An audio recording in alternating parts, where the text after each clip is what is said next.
Hey everybody, welcome to Leon's Chainsaw Parts and Repair. So you remember the 150 a month or two or whatever it was ago that drove me to nearly drink? Guess what? It has an evil twin. What is... Son of a bitch. God, I hate these things. God, I hate these things. I truly do. I can't help it. I hate them. I foolishly agreed to take a look at another one for Jim. And as the saying goes, no good deed goes unpunished. So he said this was leaking oil, which I agree, it was leaking all over the box. Inside the box as well. So I put a new gasket in here, which I'm not convinced actually is doing anything. I don't know what it is with these saws and their oil leaks, but that's not the biggest issue.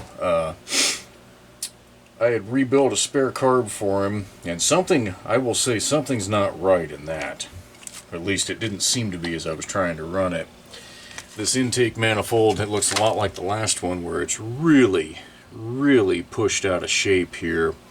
I'm not convinced it's getting a good seal, but we'll go through that later, assuming we move forward. So in several videos, I know I have ranted and raved about don't try to split these tanks, and the previous owner prior to Jim did just that. Unbelievable. So the clue in is that there are socket head screws around here. Somebody tried to take this apart, and I can see that they got as far as up here, and they got it partially apart because they destroyed the seal in here. This tank leaks fuel like no tomorrow. I got it filled up, or about half full, went to start it. Got it started, but it was just a puddle of fuel underneath it, and when I got it back apart, it was leaking around this seam something fierce, so, and at the bottom. So that's a problem. I'm going to put this in front of the fan to try and dry it out a little bit. Really, there's nothing I can do about that other than, if Jim wants to go down this road, try to red coat it. That's all I can do. And hope that that'll seal it up well enough not to make a mess.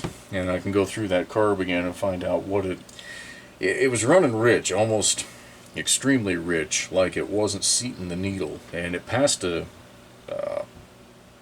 pressure test originally, but I say something still isn't quite right in it. So anyway, the Demon 150 had his brother, and it's sitting right here on the damn bench, doing its thing yet again. So, we'll see where we go with this, but that's just another